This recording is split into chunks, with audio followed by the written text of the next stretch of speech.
Assalamualaikum. Welcome to Art by AZ. My name is Abuzar and I am a founder of Art by AZ.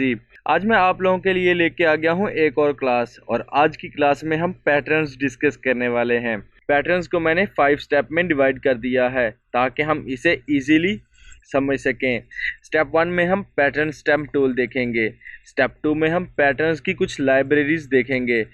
जी हाँ, हमारे पास patterns की कुछ libraries भी दी गई हैं।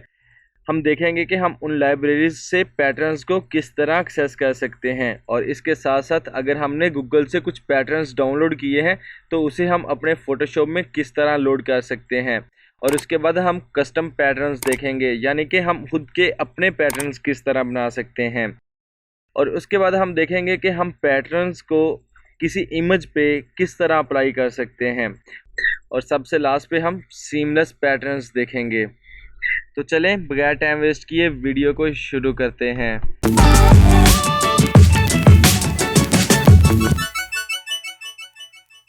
अगर आप यहाँ क्लोन टूल पे आएँ और इधर आके राइट क्लिक करें तो यहाँ पे आपके पास पैटर्न स्टैम्प टूल दिया गया है। इसको सिलेक्ट करते हैं।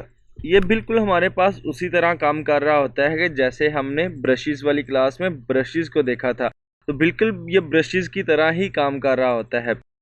अगर हम इस पैटर्न स्टैम्प टूल को सिलेक्ट करते हैं और यहाँ पे देखते हैं तो इधर हमारे पास पैटर्न्स दिए गए हैं। यहाँ पे आपको एक छोटा सा एरो नज़र आ रहा होगा। अगर हम इस एरो पे क्लिक करते हैं तो हमारे पास यहाँ पे कुछ पैटर्न्स दिए गए हैं। ये हमारे पास डिफ़ॉल्ट पैटर्न दिए गए हैं। हम लाइब्रेरी से पैटर्न्स को एक्सेस करके भी देखेंगे और खुद के पैटर्न्स भी बना के देखेंगे। तो यहाँ से मैं कोई भी पैटर्न सेलेक्ट करता हूँ तो जैसे हमने ब्रश को यूज़ किया था, ब्रश को यूज़ करते हुए पेंट किया था, बिल्कुल उसी तरह हम इसे पेंट कर सकते हैं। बिल्कुल उसी तरह जैसे हम ब्रशेस का साइज़ कम ज़्यादा कर सकते थे, इसका भी साइज़ वैसे ही कम ज़्यादा कर सकते हैं। अगर हम राइट साइड वाली स्क्वायर ब्रैकेट को प्रेस करते हैं तो हमारे पास ब्रश का साइज़ ज़्यादा होने लग जाता है। इसी तरह अगर हम लेफ़्ट साइड वाली ब्रैकेट को प्रेस करते हैं तो हमारे पास इसका साइज़ कम होने लग जाता है और हम इसका साइज़ कम ज़्यादा करके अपनी मर्ज़ी से इसे पेंट कर सकते हैं। आई होप आप लोगों को यहाँ तक तो समझ आ गई होगी। ये भी हमारे पास एक सिंपल ब्रश टूल की तरह एक ब्रश है जिसे हम अपने पैटर्न्स को अप्लाई करते हैं। मैं सिंपल अंडू कर रहा हूँ और अब हम स्टेप 2 की तरफ मूव करते हैं कि अपने पैटर्न्स की लाइब्रेरीज को किस तरह एक्सेस कर सकते हैं। अगर आप इस छोटे एरो पे अगेन क्लिक करें और यहाँ पे आपको एक सेटिंग्स वाला आइकॉन नज़र आ रहा है। अगर आप इस पे क्लिक करते हैं तो यहाँ पे आप लोगों के पास ये सारी की सारी पैटर्न्स की लाइब्रेरीज दी गई हैं। अगर आप इनमें से किसी भी लाइब्रेरी को एक्सेस करना चाहते हैं तो आप इसके ऊपर क्लिक करें। क्लिक करने के बाद ओके कर दें। अगर ओके करेंगे तो आपके पास वो वाली पैटर्न्स की लाइब्रेरी यहाँ पे आ जाएगी। यहाँ से आपने कोई भी पैटर्न सेलेक्ट करना है, सेलेक्ट करने के बाद अप्लाई कर देना है। आपके पास ये बहुत अच्छे अच्छे पैटर्न्स दिए गए हैं, आप लोगों ने इसे अपने डिज़ाइन में ज़रूर यूज़ करना है। इसके अलावा अगर हम दोबारा सेटिंग्स वाले आइकॉन पे जाएं और यहाँ पे क्लिक करें तो अगर हम अपेंड करते हैं तो इसका मतलब ये है कि जो हमारे पास इस जगह पे पैटर्न्स पहले से दिए गए हैं, अगर हम उनमें पैटर्न्स को ऐड करना चाहते हैं तो हम अपेंड कर देंगे। हमने अपेंड किया और वो पैटर्न्स उसके आगे ऐड हो गए। अगर हम ओके करते तो यहाँ पे जो पहले पैटर्न्स दिए गए थे वो गायब हो जाते और वो वाले पैटर्न्स उनकी जगह पे आ जाते। अगर हम अब इनमें से कोई पैटर्न्स लेके यूज़ करना चाहें तो हम उसे यूज़ कर सकते हैं। आई होप आप लोगों को यहाँ तक तो समझ आ गई होगी। अब हम देख लेते हैं कि अगर हमने गूगल से पैटर्न्स को डाउनलोड किया है तो उसे हम फोटोशॉप में किस तरह लोड कर सकते हैं। अगेन इस एरो पे क्लिक करें और यहाँ पे आएँ। यहाँ से अगर आप लोगों ने अपने इस पैटर्न्स को रीसेट करना हो तो आपके पास उसका भी एक ऑप्शन दिया गया है। अगर आप इस पे क्लिक करते हैं तो आपके पास सारे के सारे पैटर्न्स रीसेट हो जाएंगे। अब जैसे हमारे पास पहले पैटर्न्स दिए गए थे यहाँ पे, तो बिल्कुल वैसे का वैसे वही वाले पैटर्न्स हमारे पास यहाँ पे आ जाएंगे जब हम रीसेट करेंगे। अब अगर मैं दोबारा इस पर क्लिक करता हूँ, सेटिंग वाले आइकॉन पे जाता हूँ तो यहाँ पे हमारे पास लोड पैटर्न्स का ऑप्शन दिया गया है। अगर मैं इस पर क्लिक करता हूँ तो यहाँ पे हमारा एक पीसी ओपन हो जाएगा। हम लोगों ने यहाँ से पाथ देना है कि हमारी फ़ाइल किस जगह पे पड़ी है। आप लोगों की फ़ाइल अगर यहाँ से किसी और फोल्डर में पड़ी हो तो आप लोग वो वाला पाथ सेलेक्ट करके दे सकते हैं। मेरी फ़ाइल यहाँ पे पड़ी है, मैं इसे सेलेक्ट करता हूँ। सेलेक्ट करने के बाद लोड करता हूँ तो आप देखेंगे कि वहाँ पे हमारे पास वो वाले पैटर्न्स ऐड हो गए जो हमने गूगल से डाउनलोड किए थे। अब अगर मैं इन पैटर्न्स को लेके अप्लाई करूं तो हमारे पास कुछ इस तरह से पैटर्न्स अप्लाई हो रहे हैं। आप लोगों ने देखा कि गूगल से डाउनलोड की हुई पैटर्न वाली फाइल को भी हम बड़ी आसानी के साथ फोटोशॉप में लोड कर सकते हैं। अब हम स्टेप 3 की तरफ मूव करते हैं कि हम अपने कस्टम पैटर्न किस तरह बना सकते हैं। कस्टम पैटर्न्स बनाते वक्त आप लोगों ने एक चीज़ का बहुत ज़्यादा ख्याल रखना है कि अगर आप लोगों का जो डॉक्यूमेंट फाइल है, यानी कि जो ये वाली हमारे पास फाइल है, इससे आपने कम साइज़ की फ़ाइल लेनी है और उस पर पैटर्न बनाना है। यानी कि मैं क्या कर रहा हूँ, कंट्रोल एन का बटन प्रेस कर रहा हूँ। प्रेस करने के बाद मैं यहाँ से अपनी मर्ज़ी का कोई भी साइज़ ले लेता हूँ। एज लाइक मैं अपनी मर्ज़ी का साइज़ विड्थ 1 सेट कर रहा हूँ और हाइट 10 सेट कर रहा हूँ। या आप लोगों के पास बहुत छोटे साइज़ का डॉक्यूमेंट बन के आ रहा है, तो अब मैं चाहता हूं कि मैं हाफ़ इसमें कलर रेड कर दूं और हाफ़ ब्लू कर दूं। उसके लिए मैं क्या करूंगा, सिलेक्शन टूल लूँगा। सिलेक्शन टूल लेने के बाद मैं सिलेक्ट करूंगा। आप लोगों ने देख लेना है कि आप लोगों को अगर बैकग्राउंड कलर ऊपर है तो बैकग्राउंड के हिसाब से फिल करना है, अगर फॉरग्राउंड कलर ऊपर है तो फॉरग्राउंड के हिसाब से फिल करना है। मैं यहाँ से रेड कलर ले रहा हूँ। रेड कलर लेने के बाद मैं क्या कर रहा हूँ, आल्ट बैक स्पेस का बटन प्रेस कर रहा हूँ। अगर आपके पास बैकग्राउंड पे ये कलर हो तो आप लोगों ने कंट्रोल बैक स्पेस का बटन प्रेस करना है। मैं इसे डी सेलेक्ट कर रहा हूँ इस सिलेक्शन को, उसके लिए सिंपल कंट्रोल डी का बटन प्रेस कर रहा हूँ। तो अब मैं दोबारा इसकी इस हाफ सिलेक्शन कर रहा हूँ और यहाँ पे ब्लू कलर फिल कर रहा हूँ। इसके लिए मैं आल्ट बैक स्पेस का बटन प्रेस करता हूँ और मैंने ब्लू कलर फिल कर दिया। अब आपने इस पैटर्न को डिफाइन कर देना है, यानी कि हमने फोटोशॉप को बताना है कि हम इसे एज अ पैटर्न यूज़ करना चाह रहे हैं। उसके लिए हमने क्या करना है, एडिट वाले ऑप्शन में जाना है और यहाँ पे जाने के बाद डिफाइन पैटर्न कर देना है। यहाँ पे आप इस पैटर्न का नाम भी दे सकते हैं। मैं सिंपल लाइन के नेम से इसे रख रहा हूँ। ओके कर रहे हैं। ओके करने के बाद आपने क्या करना है, सिंपल अपने दूसरे बड़े वाले डॉक्यूमेंट पे आ जाना है। यहाँ पे आने के बाद आपने क्या करना है, यहाँ पे एडजस्टमेंट लेयर पे आना है। इधर आने के बाद आप लोगों ने पैटर्न वाले ऑप्शन में चले जाना है। ये यहाँ से ऑटोमेटिकली वो आपका जो अभी आपने लास्ट टाइम पैटर्न बनाया होगा उसे सिलेक्ट कर लेगा। तो आपने सिंपल इसे ओके कर देना है। ओके करने के बाद अगर आप जूम करके देखें तो आप लोगों के पास कुछ इस तरह का रिजल्ट आ रहा है।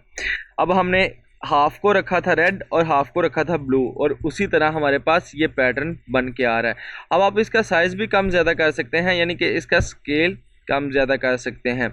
उसके लिए आपने क्या करना है, इस जगह पे आके डबल क्लिक करना है। डबल क्लिक करने के बाद आपने यहाँ से इसका स्केल कम या ज़्यादा कर देना है। अगर आप कम रखना चाह रहे हैं तो आप लोगों के पास बिल्कुल ब्रिक सी लाइन बनेगी और अगर थोड़ा सा ज़्यादा करेंगे तो आप लोग डिफरेंस देख सकते हैं। मैं सिंपल इसे इस जगह पर रख के ओके कर रहा हूँ। तो आप लोगों ने देखा कि हम लोगों ने कितनी आसानी के साथ पैटर्न्स बना लिए। अब इसी तरह अगर हम चाहते हैं कि हम कोई एक शेप बनाएं और उसे एज अ पैटर्न यूज़ करें तो हम कोई शेप बना के उसे भी हम पैटर्न्स के तौर पे यूज़ कर सकते हैं। मैं सिंपल उसके लिए क्या कर रहा हूँ, अगेन कंट्रोल एन का बटन प्रेस किया मैंने और एक न्यू डॉक्यूमेंट ले रहा हूँ। अब मैं क्या कर रहा हूँ, एक 100 बाय 100 साइज़ का डॉक्यूमेंट ले रहा हूँ और सिंपल मैंने क्रिएट के बटन पे क्लिक किया तो आपके पास ये भी एक छोटा सा डॉक्यूमेंट बन जाएगा।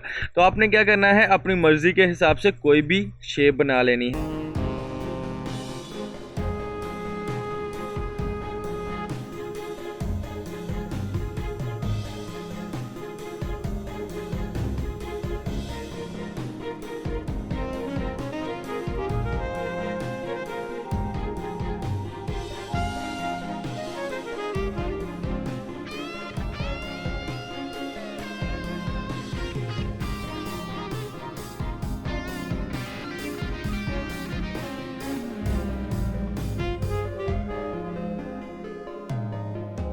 अब मैं इस सारे को इस तरह सेलेक्ट करने के बाद कंट्रोल जी का बटन प्रेस कर दिया मैंने।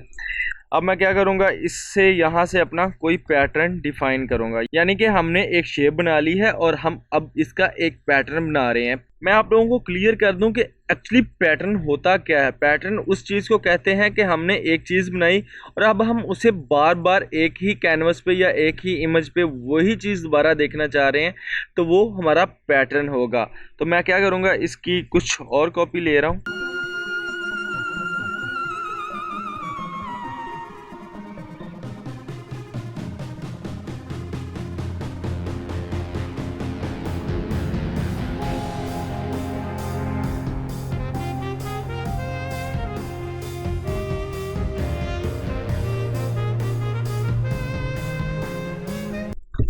अब ये सारी कॉपीज़ लेने के बाद आपने क्या करना है, सबसे ऊपर जाना है, ऊपर वाले ग्रुप को सिलेक्ट करना है। सिलेक्ट करने के बाद आपने क्या करना है, सबसे नीचे वाले ग्रुप पे आ जाना है। सबसे नीचे वाले ग्रुप पे आने के बाद आपने शिफ्ट की मदद से इसे सिलेक्ट करना है। तो जो सारे ऊपर पहले वाले ग्रुप बने होंगे वो ऑटोमेटिकली सिलेक्ट हो जाएंगे। अब आपने क्या करना है, कंट्रोल ई का बटन प्रेस करना है और ये एक लेयर मर्ज हो जाएगी। अब हम लोग चाहते हैं कि ये हमारे पास ट्रांसपेरेंट पैटर्न डिफाइन हो, तो हम बैकग्राउंड लेयर को हाइड कर देंगे। अब आपने सिंपल क्या करना है, एडिट के ऑप्शन में जाना है, वहाँ पे जाने के बाद डिफाइन पैटर्न कर देना है। अब आपने डिफाइन पैटर्न कर दिया। अब आप कोई बड़े साइज़ का इमेज लें जिस पे हम आसानी के साथ देख सकें कि हम लोगों ने जो पैटर्न बनाया था वो किस तरह से अप्लाई हो रहा है। मैं क्या कह रहा हूँ, कंट्रोल एन का बटन प्रेस किया। कंट्रोल एन का बटन प्रेस करने के बाद मैं यहाँ से 2000 बाय 2000 का एक डॉक्यूमेंट ले रहा हूँ। और अब आपने क्या करना है, एक न्यू लेयर ले लें। न्यू लेयर लेने के बाद पैटर्न्स में जाएं। पैटर्न्स में जाने के बाद वो क्या करेगा कि ऑटोमेटिकली वो पैटर्न जो हमने लास्ट टाइम बनाया होगा उसे सिलेक्ट कर लेगा। अब आप यहाँ से भी इसका स्केल कम ज़्यादा कर सकते हैं, यानी कि आप अगर इसका स्केल ज़्यादा करते हैं तो आप लोगों के पास कुछ इस तरह से ये रिज़ल्ट दे रहा होगा। अगर कम करेंगे तो ये आप लोगों के पास कुछ इस तरह से रिज़ल्ट दे रहा होगा। ये आप लोगों पे डिपेंड करता है कि आप लोग अपने डिज़ाइन को किस तरह, किस स्केल पे रख के यूज़ करना चाह रहे हैं। तो आई होप आप लोगों को 3 स्टेप तो समझ आ गए होंगे, और इंशाल्लाह हम नेक्स्ट क्लास में देखेंगे कि हम अपने किसी भी इमेज पे या अपने कपड़ों पे किस तरह से पैटर्न्स को अप्लाई कर सकते हैं और उनका टेक्सचर कैसे चेंज कर सकते हैं, और इंशाल्लाह उसके बाद हम सीमलेस पैटर्न्स को भी देखेंगे। आज के लिए इतना ही। अगर आप लोगों को वीडियो पसंद आई हो तो प्लीज़ लाइक कर दें। अगर आप मेरे चैनल पे न्यू हैं तो प्लीज़ सब्सक्राइब कर दें और बेल के आइकॉन को ज़रूर प्रेस कर दें ताकि मेरी हर आने वाली वीडियो का नोटिफिकेशन आप तक पहुंच सके। मिलते हैं इंशाल्लाह नेक्स्ट वीडियो में, तब तक के लिए अल्लाह हाफिज़।